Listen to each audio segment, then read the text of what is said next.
लेकिन पहले से खड़े पंडितों जे है घंटी बजाता है काय को करते देहात में तो बच्ची हैं जो देहात में भी भैंसें दूध देती हैं, सैन्य में आदमी दूध देता है घर घर। झूठ बोलते हो तो भाई लौटाते हो। सही बात है, झूठ गाल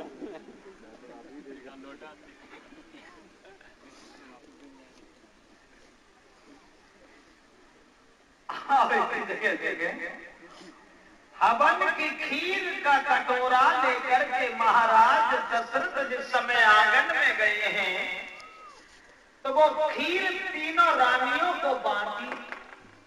कैसे बांटी? तो तुलसीदास ने लिखा रामायण में कि अरग भाग कौशल्य ही दीना और भाई भाग आधे कर दीना।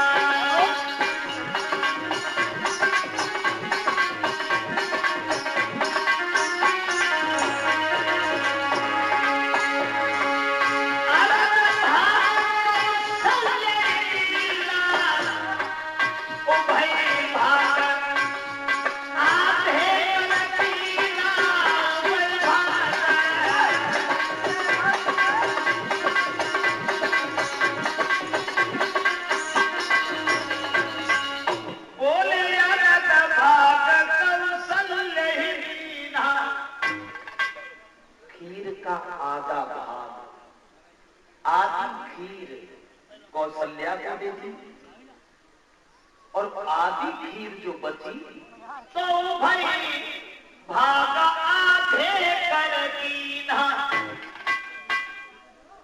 आधी खीर जो बची वो आधी कैकेयी को और आधी सुमित्रा को दे दी। अब कौशल्या ने ये सोचा कि मेरे पास खीर ज्यादा आ गई है तो उसने अपने भाग में से आधा भाग कैकेयी को दे दिया। कैकेयी ने ये सोचा कि अब मेरे पास ज्यादा भाग आ गया है, वो ही भाग उन्होंने सुमित्रा को दे दिया। इस तरह से सुमित्रा के पास में 2 भाग और 1 भाग कैकेयी के पास और 1 भाग कौशल्या के पास। और उसी हवन की खीर से तकदीर बदल गई। रामायण में तो ये लिखा है कि उसी हवन की खीर से तीनों रानियां गर्भ धारण करती हैं। सनई सनई वक्त गुजरने के बाद में श्री राम का अवतार हुआ। कब हुआ? कौन से दिन हुआ? कौन से महीने में हुआ? किस तिथि को हुआ? तो तुलसीदास रामचरितमानस में लिखते हैं, बड़े ध्यान से सुने। हमारी नजर वो तुम सही है। नौमी तिथि अरे मधुमास पुनीता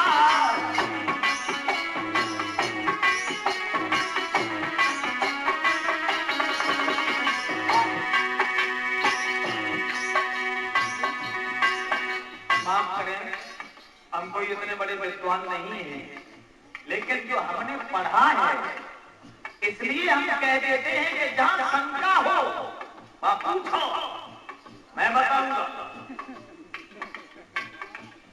और जी हमारे बापत ज्यादा उम्र के बैठे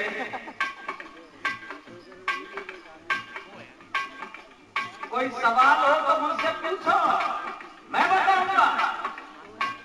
और फिर ये कहूंगा कि तुम हमसे पहले आए दुनिया में, तुम क्या करता रहेगा? तुम्हें कुछ करना चाहिए। नौमी तिथि मधुमास पुनीता शुक्ल पक्ष अभिजीत हरिप्रीता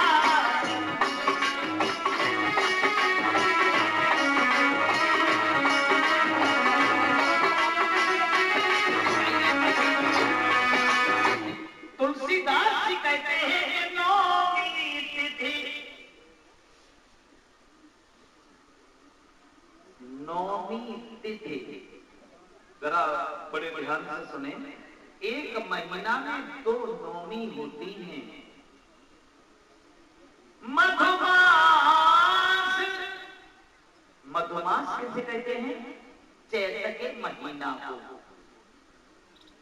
चैत के महीना में नौमी तिथि मधुमास, यानी चैत के महीना में नौमी को। कौन सी नौमी को? बोले शुक्ल पक्ष। चैत के महीना में नौमी को शुक्ल पक्ष में श्री राम का अवतार हुआ। दिन कौन सा था? मंगलवार। बड़े बूढ़े लोग बताते हैं कि सोमवार को राम का अवतार हुआ था, लेकिन नहीं, रामायण में ये लिखा है कि सोमवार को नहीं, मंगलवार को श्री राम का अवतार हुआ था। नौमी तिथि मधुमास पुनीता और शुक्ल पक्ष अभिजित हरिप्रीता। एक एक शब्द बड़े ध्यान से सुने, क्योंकि यादवों में जितने भी कथावाचक हैं, हालांकि हमें नहीं कहना चाहिए, और मैंने आज तक जिंदगी में किसी कथावाचक की बुराई नहीं की है, लेकिन यादवों में ऐसा कोई कथावाचक नहीं है जो ब्रजेश को छोड़ करके आधार या संजन या कोई भी सही रामायण कोई नहीं जानता है, कोई रामायण नहीं कहता। मैं रामायण कहता हूं और खंड खंड करके समझाऊंगा, और कहीं भी शंका हो तो जरूर पूछे। चैत के महीना में शुक्ल पक्ष नौमी के दिन राम का अवतार हुआ। चलो ठीक है, अवतार हुआ, नौमी को हुआ, लेकिन किस टाइम पे हुआ? 12 बजे हुआ कि 1 बजे हुआ कि 3 बजे हुआ? तो तुलसीदास ये कहते हैं घड़ी का टाइम तुलसीदास नहीं दे पाए, और तुलसीदास ने ये लिखा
बड़ी वाहवाही है, और शायद इन लोगों की ज्यादा सेवा हो रही है।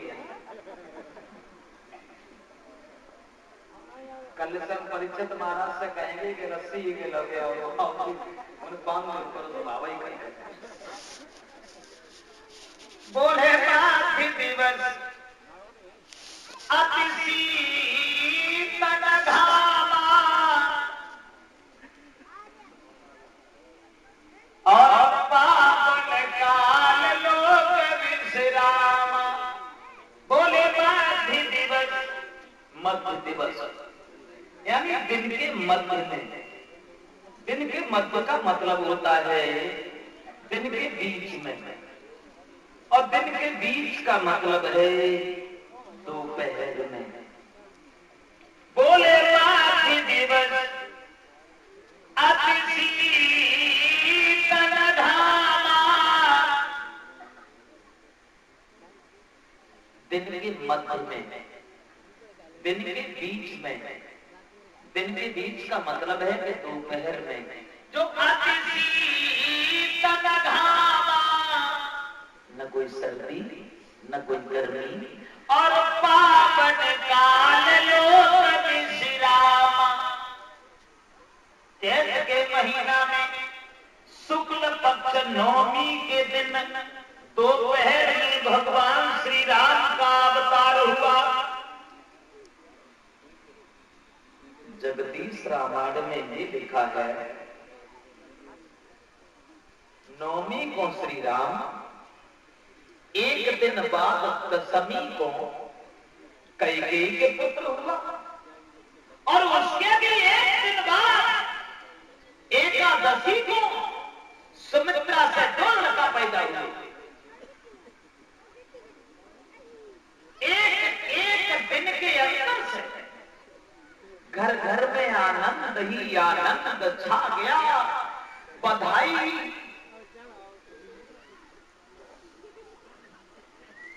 बधाई।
माले साझा प्रगना भी बाबा कितना ही भी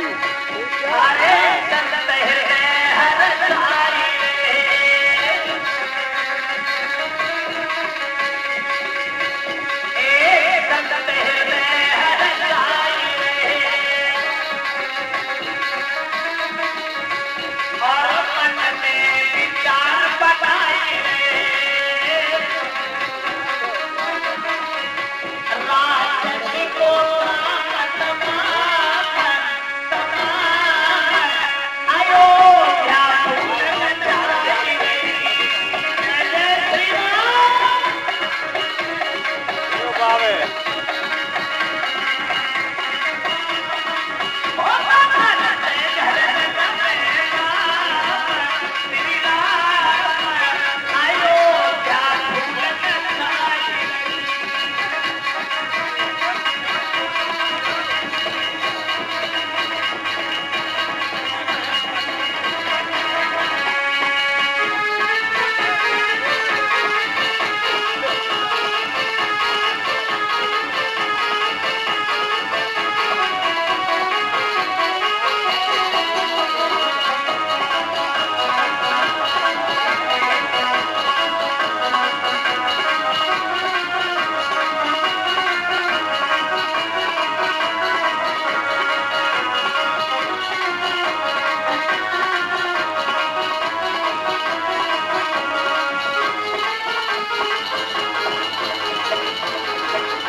भगवान श्री राम का जिस समय अवतार हुआ है, घर घर में बधाई बजाई जाने लगी है दोस्तों।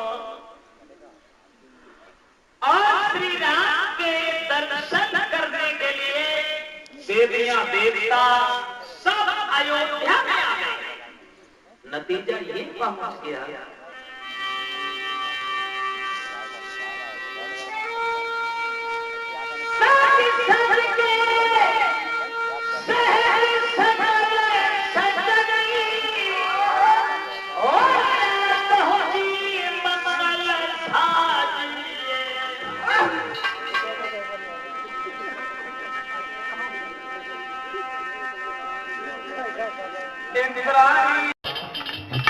महीना 2 महीना बाद पैसा पैदा करके लाओ और जैसे ही घर में घुसो तो अम्मा मोह देखते बहु देव देखते।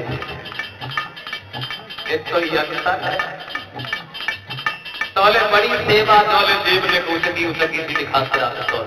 बिना मांगे पानी तैयार, बिना मांगे रोटी तैयार। रोटी खवाते जाती और खाती जाती। तुम्हें कितने बाद आए तुम्हें मालूम कुंडल कबर के लाए आते। फिर कोई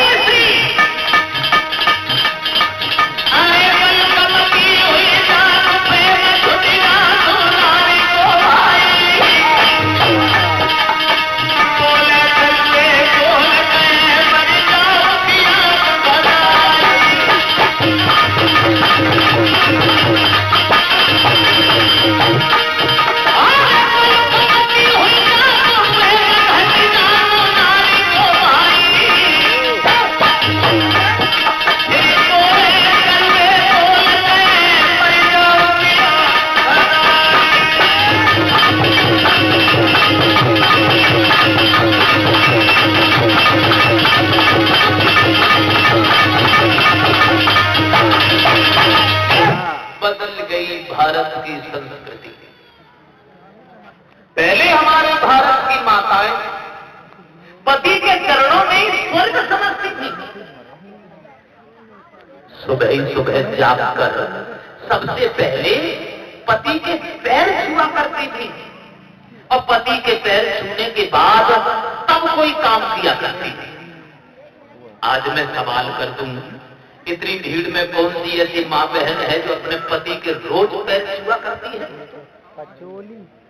चलो कोई बात नहीं, एक हाथ दिखाई दिया, अच्छी बढ़िया बात।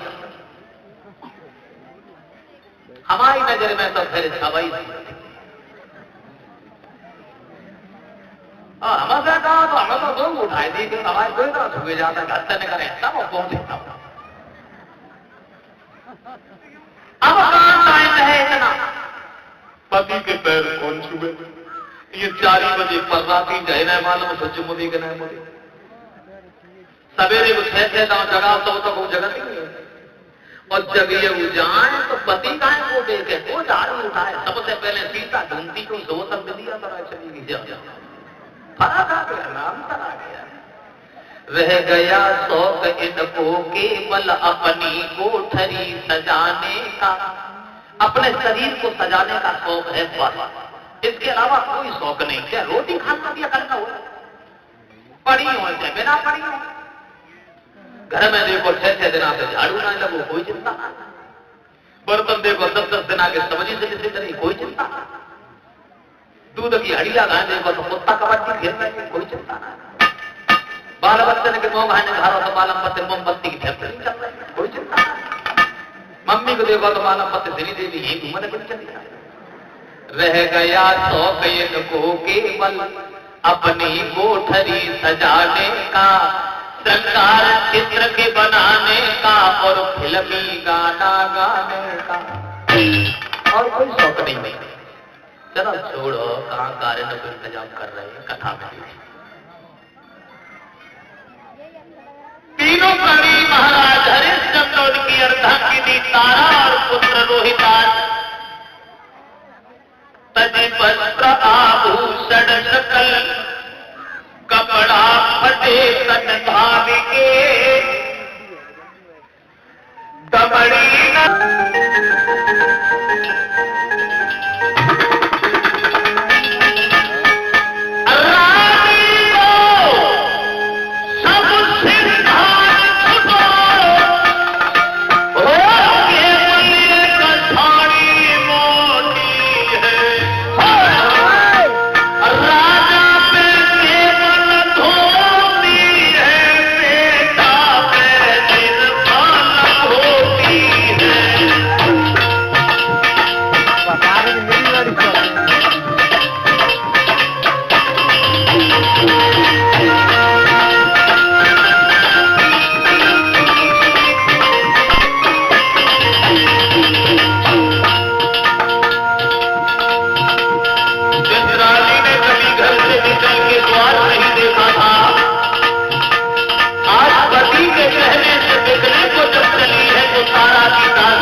रोते हुए देख करके तारा की आंखों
हम देख तीन प्राणी खड़े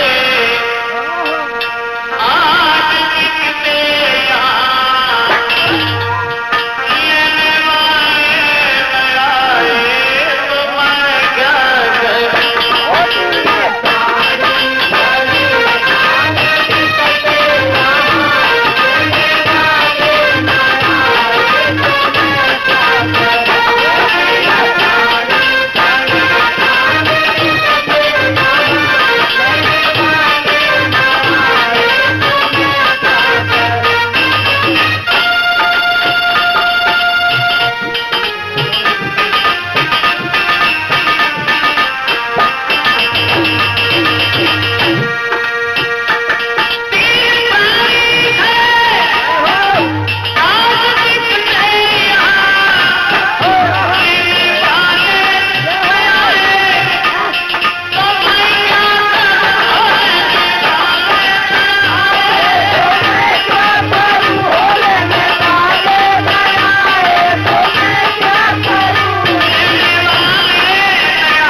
हरिश्चंद्र ने बेहतर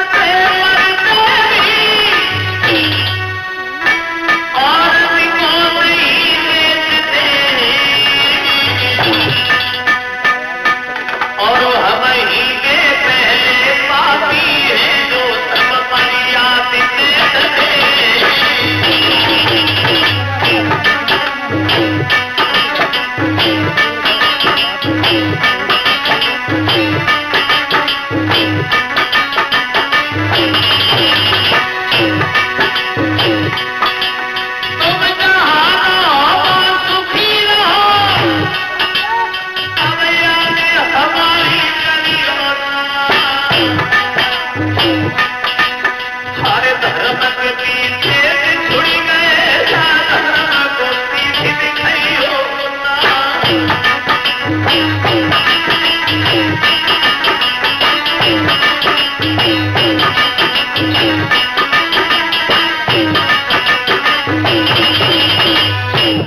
जहाँ रहना वहाँ सुखी रहना तारा सारे रिश्ते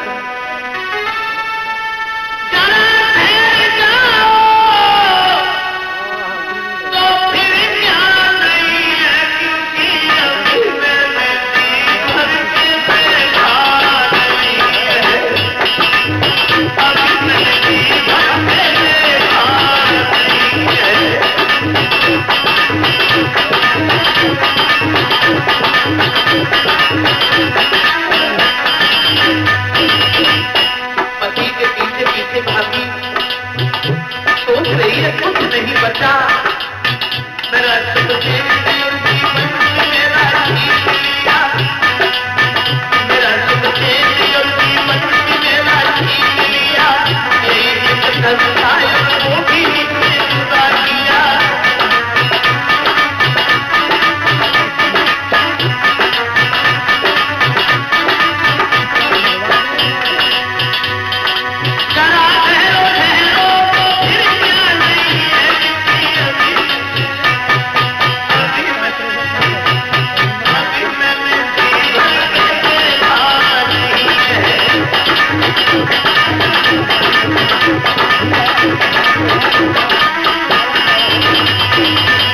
हरिश्चंद्र बोले तारा, अब काहे को मोह जाल में फंसी हो, जाओ हमारा तुम्हारा साथ छूट गया।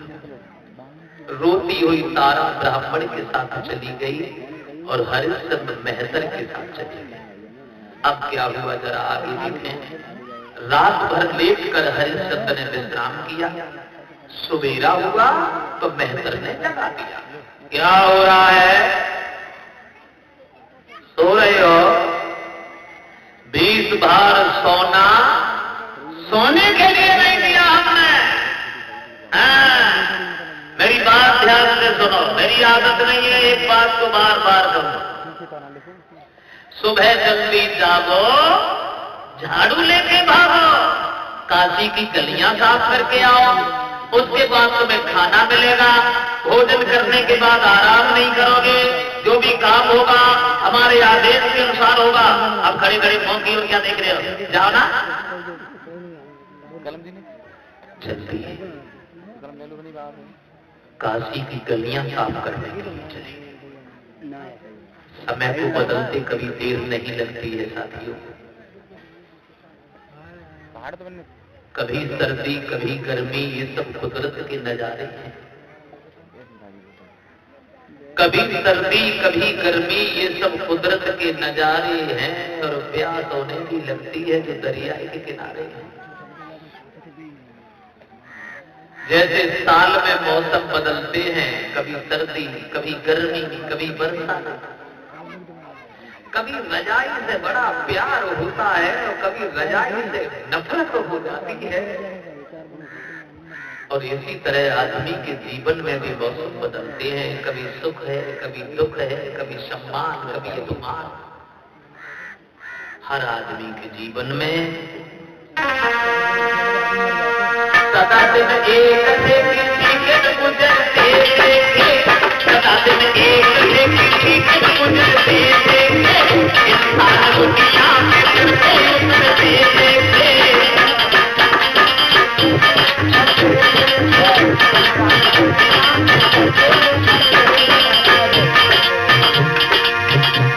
हमेशा एक जैसा नहीं रहता है। कभी सुख है कभी दुख है, न हमेशा सुख रहता है और न हमेशा दुख रहता है।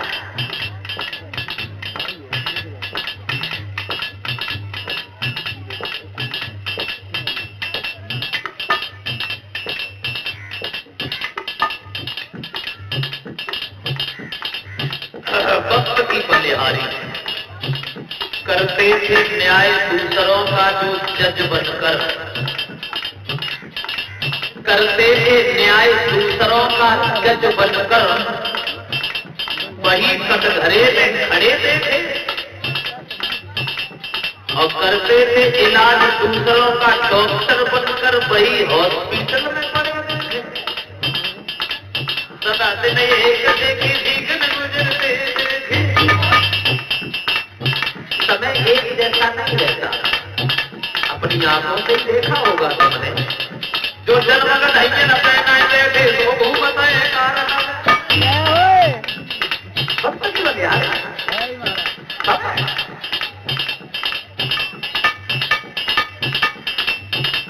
जिन लोगों ने किया था लाखों का लेना देना, जिन लोगों ने किया था लाखों का लेना देना, कोई पैसा पैसा तुम हाथ फैला दे देखे, सदा दिन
कर्म किरे खनटारे करे,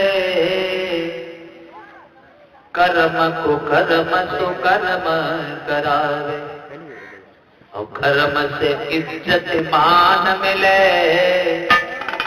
कर्म विमान पे स्वर्ग पठावे। कर्म भिखारी को भूप करे, और कर्मई भूप पे भीख मगावे। कर्म विचारियों सैदा कहे, हरि कर्मई सा तो कर्म करावे। वक्त एक जैसा नहीं रहता, तो नहीं चाहिए दिल दुखाना किसी का, सदा ना रहेगा जमाना किसी का। वही थे हरिश्चंद्र, लाखों इंसान जिनके चेहरा की ओर देखते थे। मैसर के कहने से काशी की गलियां साफ करके वापस आए, और जो मैसर ने देखा आ गए, यहाँ फुर्ती से काम किया करो, हम बहुत लीजिए खाना रखा है, भोजन कर लो, अब भोजन करने के बाद आराम नहीं करोगे, हम गए अभी आए, है ना? मैसर चला गया। हरिश्चंद्र भोजन करने लगे, भगवान का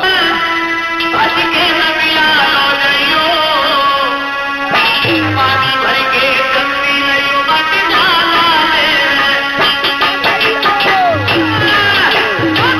जाना के नहीं हो रे, मत जाना के मन नहीं हो, घर की कदों नाम लौट के फिर तो बनाना नहीं हो। धीरे धीरे खड़ा तू जब नदिया पे आयो, धीरे धीरे खड़ा तू जब नदिया पे आयो, भरियो धरा पर फुटो नाई उन खबरों जोर लगायो।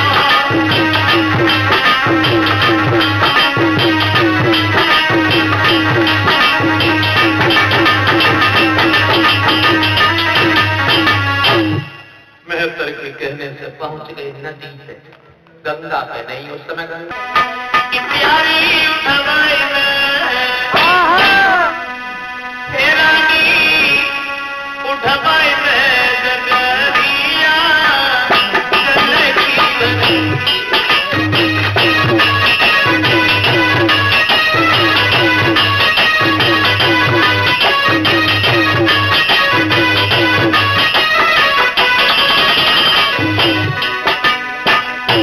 भावना में हरिश्चंद्र संकेत करते हैं, तारा मेरे शरीर में शक्ति नहीं है, हुई है मेरी राती लोट कल से काटी।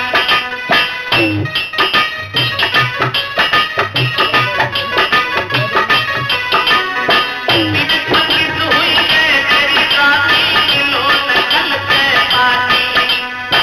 पैदल चलो ना हमसे जाके, काया सबको मिलाती, चल तब भूखे तेरी कबालिया। लगी बनी तारा धरवाई पे, ओ रानी धरवाई पे नगरिया, लगी बनी।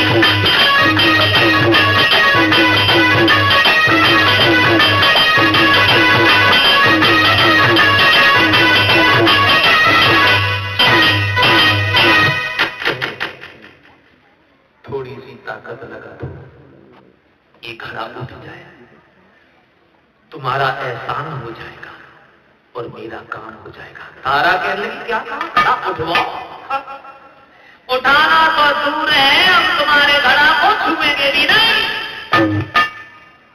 क्योंकि तुम्हारे हाथ में मेहतर का घड़ा है और मेरे हाथ में ब्राह्मण का है। हरिश्चंद्र खड़ी की खड़ी रह गई। तारा, जिंदगी में पहली बार तुम्हारे मुंह से ना का शब्द सुना है मैंने, क्या दूर रहने से आत्मा भी दूर हो गई? क्या मैं तुम्हारा पति नहीं हूं? बोली कुछ नहीं सही, हम तुम्हारे घड़ा को नहीं छुएंगे। इसलिए महाराज तुम्हें देने ये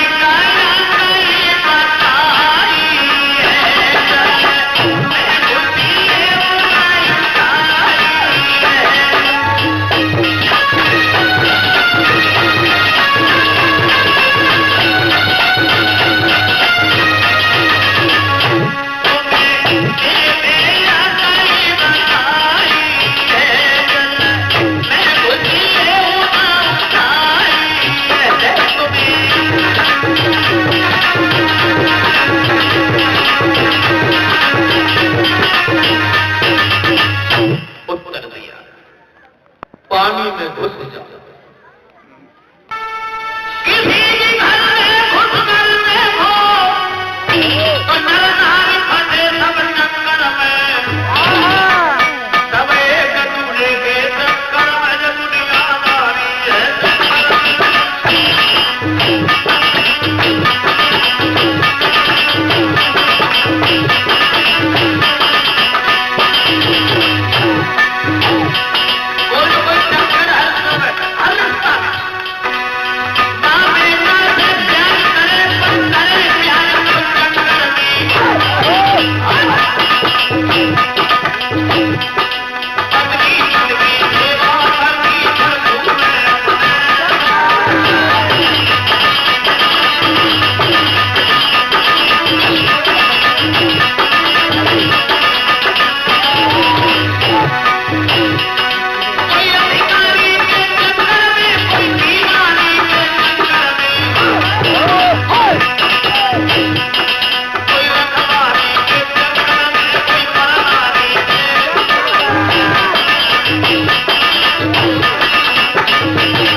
कुमारी जना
माँ की गोद में रोहिदास का सर एक तरफ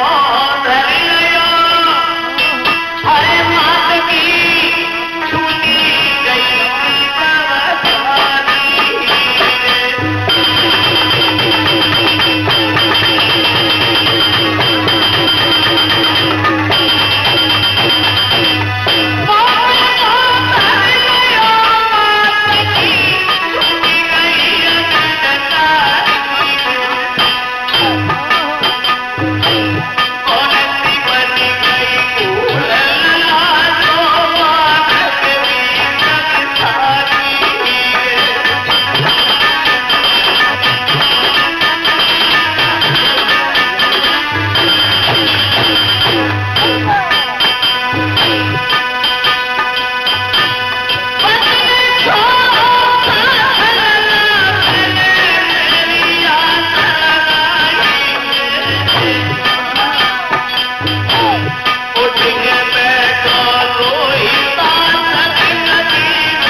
क्यों और किस लिए आए फिर मन की बात बताता है।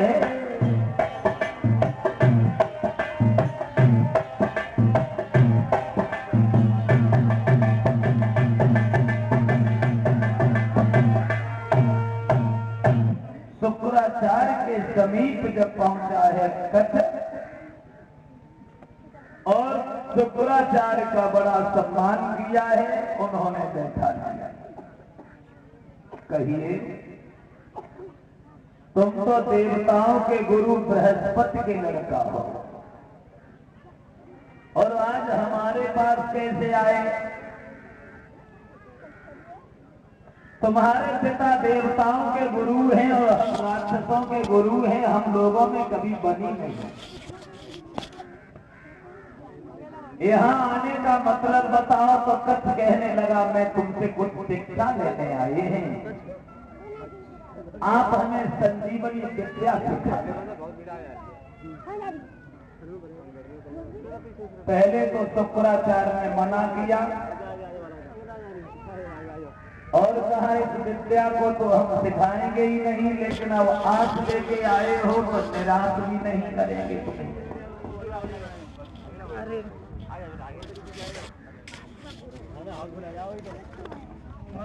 किसी की आस को तोड़ना ये भी एक पाप है।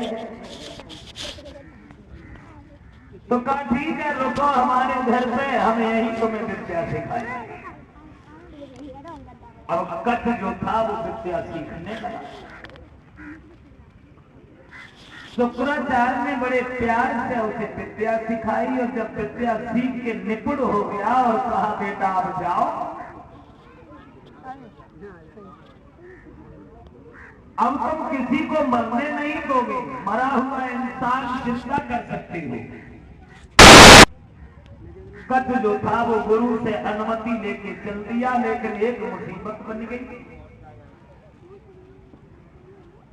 शुक्राचार्य की लड़की जो देवयानी थी, ये कथ की तंदुरुस्ती को देख करके आशिक हो गई और कहने लगी, कथ कहां जा रहे हो? बोले गुरु जी से विद्या सीखने आया था, अब मैं अपने घर जा रहा हूं। देवयानी कहने लगी, तो मुझे भी लिए चलो। बोले क्यों, तुम क्या करोगी हमारे साथ जाकर के? तो देवयानी ने क्या उत्तर दिया, कथ आदि जात के ब्राह्मण हैं और हस्ती,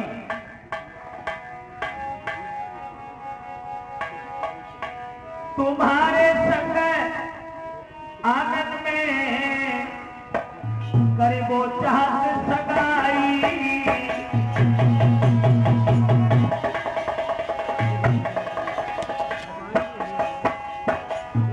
शुक्राचार्य की बेटी ने कथ से कहा है, मैं तुमसे शादी करना चाहता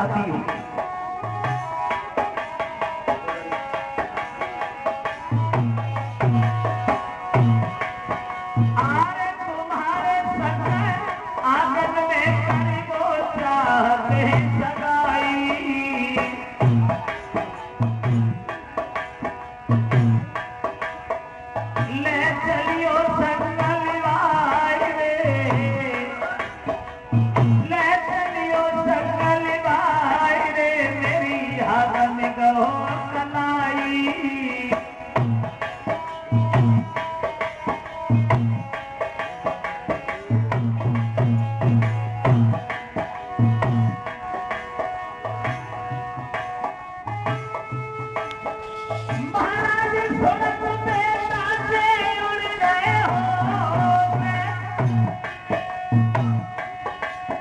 अरे गुरु की बेटी मेहंदी लगती तन थारो रो खामोश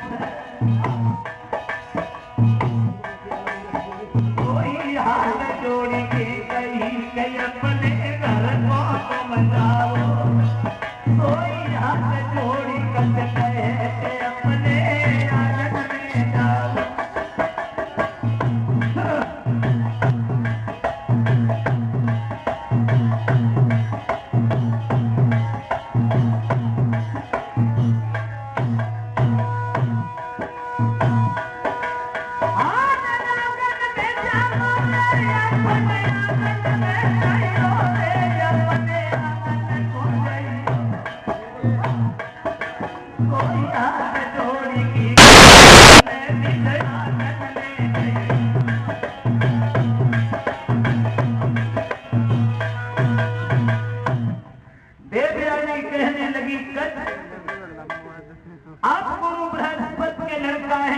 शुक्राचार्य की बेटी हूँ आप भी जात में ब्राह्मण है हम भी सजातीय हैं आप हमारे साथ शादी कर ले कच्छ कहने लगा तुमको बिल्कुल अज्ञान हो गुरु की लड़की हो और गुरु की लड़की बहन होती है मैं तुमसे शादी नहीं करूंगा देवयानी ने बहुत निवेदन किया और कहा कच्छ मेरी बात मान जाओ देवयानी की आस को तोड़ना पाप होता है और उसकी आत्मा को बड़ा संताप होता है इसलिए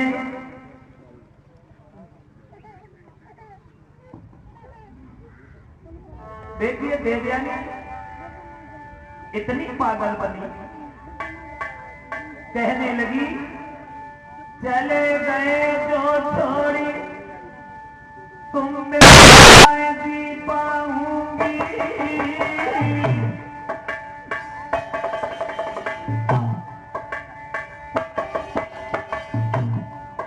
अरे चले गए जो छोड़ी तुम मैं जी पाऊंगी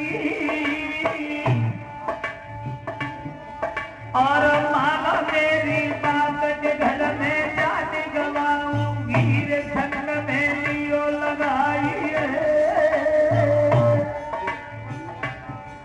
और ये अपने आंगन में चल के कर लियो सगाई है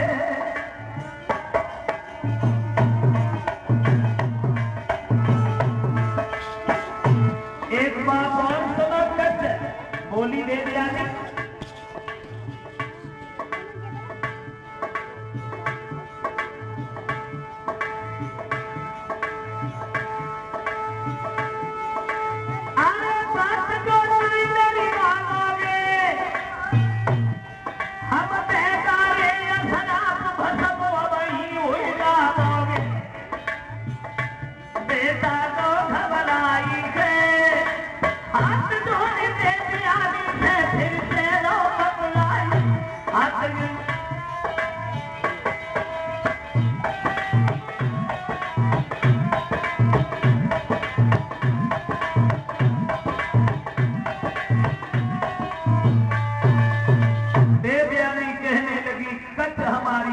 समझने की कोशिश करो किसी की आस को तोड़ देना भी पाप है इसलिए तुम हमें अपने साथ ले चलो मैं तुम्हारे साथ रहूंगी जीवन बिताऊंगी जो कुछ घर में मिलेगा उसे खाऊंगी लेकिन तुम्हारे बिना नहीं जी पाऊंगी कच्छ कहने लगा कितनी बार कहे तुमसे कैसे समझाऊं मैं तुम्हें क्योंकि गुरु की लड़की बहन होती है और बहन के साथ भाई का विवाह ऐसा तो कभी हो ही नहीं सकता देवयानी नाराज हो गई और कहने लगी कच्छ अगर तुमने हमारी बात नहीं मानी तो मैं तुम्हें श्राप दे दूंगी कच्छ कहने लगा अगर यही कहानी है तो हमको के धमकाने से मैं दबने वाला नहीं हूं अगर तुम श्राप देना ही चाहती हो तो कर दो हमारे जीवन को बर्बाद दे दीजिए श्राप लेकिन मैं शादी नहीं करूंगा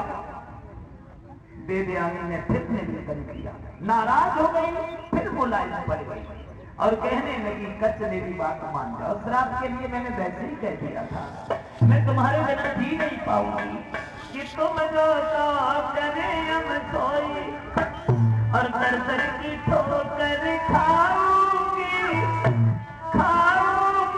पर तुम दिन लाई जी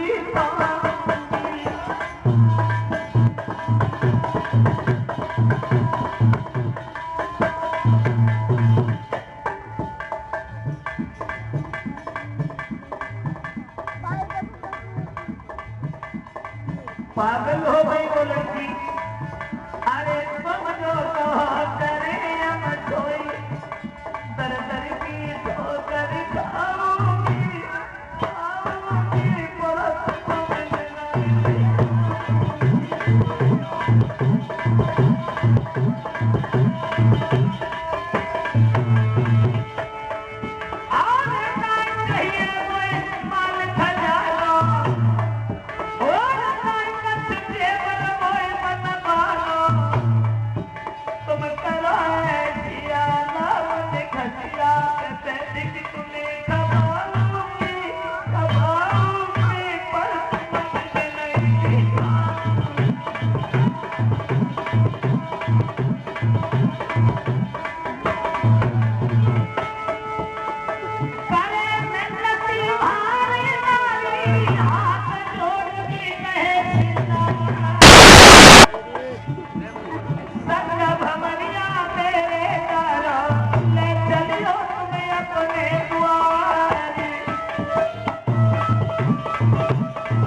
कान खोल के हमारी बात सुन लो। अगर तुमने हमारी बात नहीं मानी, तुमने मुझसे शादी नहीं की, तो मैं श्राप दे दूंगी। का दे दो श्राप। तो देवयानी नहीं चूकी और कच्छ को श्राप दे दिया और कहा, कच्छ हमारी इच्छाएं तो धूल हो गई, तुम्हारी इच्छाएं भी धूल हो जाएगी, तुम्हारे जिंदगी की हुई मेहनत बेकार हो जाएगी। तुम जो हमारे पिता से विद्या सीख करके जा रहे हो, ये विद्या तुम्हारी याद ही नष्ट हो जाएगी और जिस तरह खाली हाथ आए हो उसी तरह जाओगे। कच्छ कहने लगा, देवयानी हमारी नहीं बल्कि देवताओं की आस पर पानी फेर दिया तुमने। मेरी तो मेहनत बर्बाद हो ही गई और मैं भी तुम्हें श्राप देता हूं कि तुम्हारे साथ ब्राह्मण कोई शादी करने के लिए कभी नहीं आएगा। अन्य किसी जात में ही तुम्हारी शादी की जाएगी, ब्राह्मण के साथ तुम्हारी शादी कभी हो ही नहीं सकती। ये श्राप देवयानी को कच्छ ने दिया था, इसलिए शुक्राचार्य ब्राह्मण के साथ शादी न करके चंद्रवंश ने शादी की थी। अब आ जाओ उसी जगह, शादी कैसे बनी।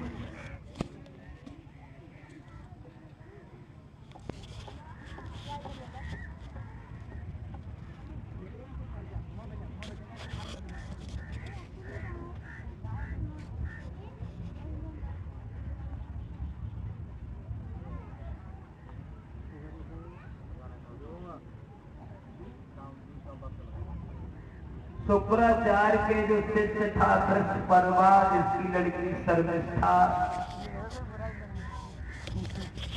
थोड़ी घमंडी थी, वो देवयानी को कुआं में डाल के चली आती है। शुक्राचार्य इस बात से नाराज हो गए हैं और चल देते हैं। तो बृहस्पति ने कहा रुक जाओ। बोले शुक्राचार्य हम तब रुकेंगे अगर हमारी बेटी मान जाए तो।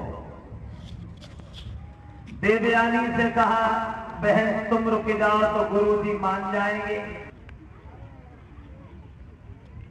तुम्हारी लड़की को घमंड है कि मैं राजा की बेटी हूं, इसलिए हमें कुआं में ढकेल के चली आई। मैं तब रुकूंगी जब मेरी शादी हो और जब मैं रानी बन के जाऊं, उस समय तुम्हारी लड़की मेरी दासी बन के जिंदगी भर के लिए जाए तो। बृहस्पति की गरज थी, कहने लगा कोई बात नहीं, हमें तुम्हारी बात स्वीकार है।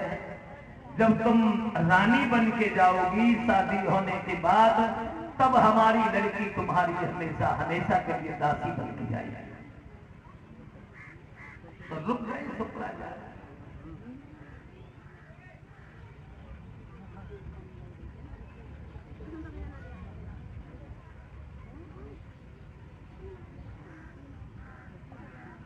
और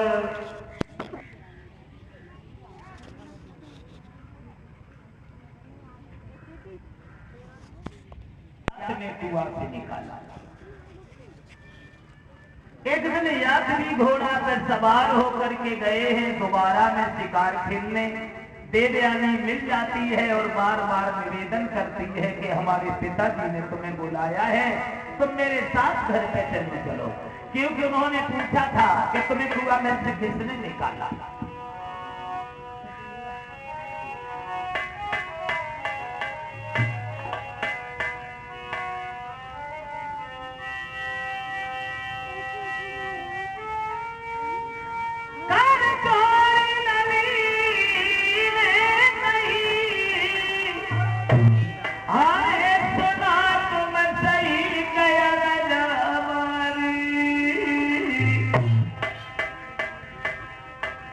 चलियो मेरे आंगन में लो घर की बाट निहारी।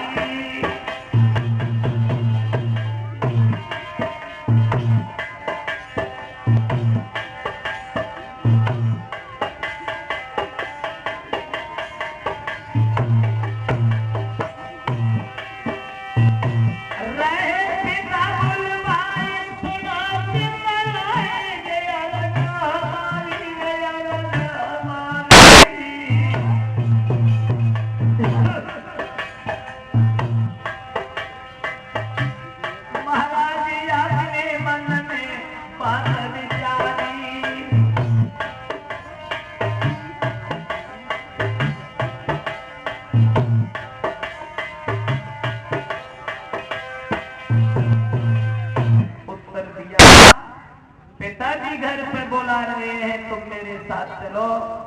उन्होंने बार बार ये सवाल किया है कि तुम्हें कुआं से किसने निकाला है, या उसने सोचा शुक्राचार्य ने बुलाया है तो जाएंगी। भाई विद्वान ब्राह्मण है और फिर उनका सम्मान करना कर्तव्य बनता है हमारा। चलते यानी कि घोड़ा पे सवार हो करके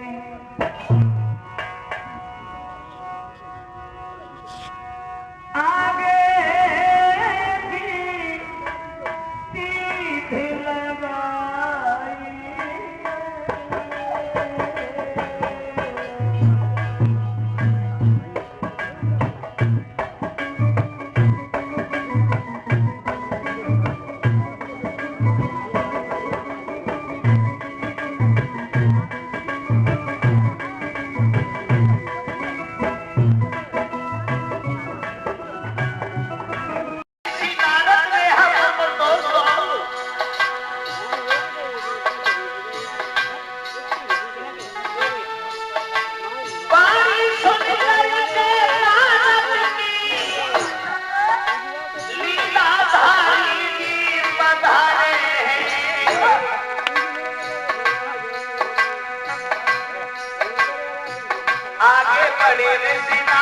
कभी फिर उनके चरण पखारे।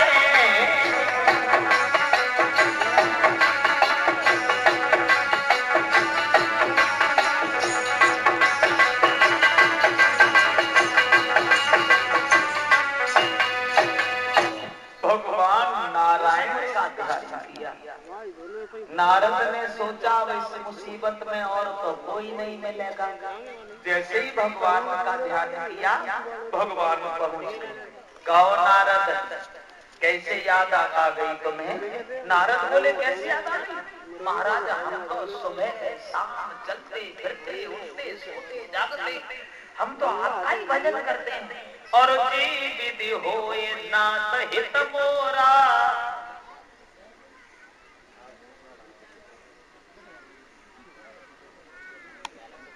आज एक ऐसा काम करो, एक ऐसा काम करो जो काम मेरे हित में हो।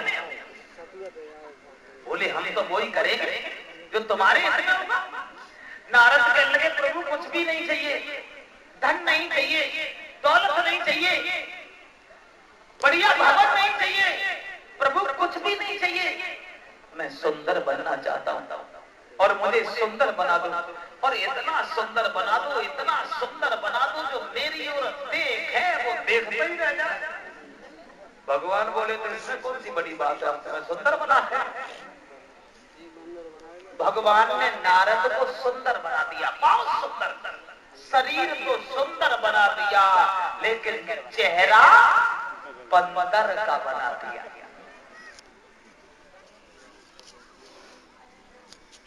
अब नारद शरीर देख देख चेहरा तो दिखाई नहीं दे रहा, शरीर देख देख के बड़े खुश हो गए, शादी तो होगी। अब तो जैसे वो लड़की देखेगी भागेगी, लोग पकड़ेंगे फिर भी नहीं मानेंगे, भाग करके मेरे गर्दन में जयमाला डाल देगी, सब तरसते रह जाएंगे और नारद शादी करके सीधे निकल आए। तो मन में भारी मगन भये और इसी नारद बेरी बढ़े यगारी और मेरे ऊपर दया करी और दीन दयाल दीन नहीं सकाए। अब मेरी सूरत पे मोहित हुई और वो दे गले जयमाला डाली और देख के लोग तारीफ करें ऋषि नारद की अति सुंदर नारी। रूप के घमंड में नारद चल देते हैं और पहुंच गए वहां जाने निज आसन बैठे राजा। नारद भी बैठे थे स्वयंवर में जाकर। अब रूप के घमंड में कहीं उछलते हैं,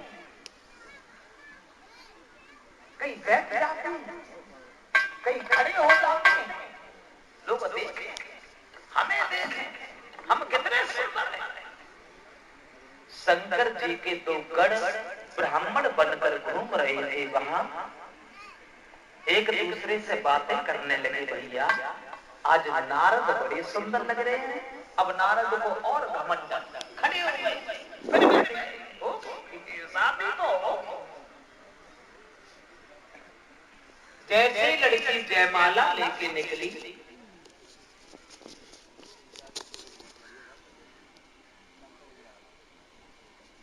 और जो नारद ने लड़की को देखा सबसे पहले खड़े हो गए। लड़की ने एक नजर नारद को देखा, फिर देखा ही नहीं। अब नारद को ऐसा लगता था मानो उनका कोई कलेजा निकाले लिए जा रहा है। ऐसा लगता था मानो दौलत का भरा भंडार कोई छीने लिए जा रहा है। जैसे लड़की घूम कर आती है, नारद खड़े हो जाते हैं, अपनी गर्दन बढ़ा देते हैं, लेकिन लड़की ने देखा ही नहीं। जहां भगवान राजा के रूप में बैठे थे, लड़की ने भगवान के गर्दन में जयमाला डाल दी, और जो जयमाला डाली, नारद को क्रोध आ गया, खड़े हो गए। पागल है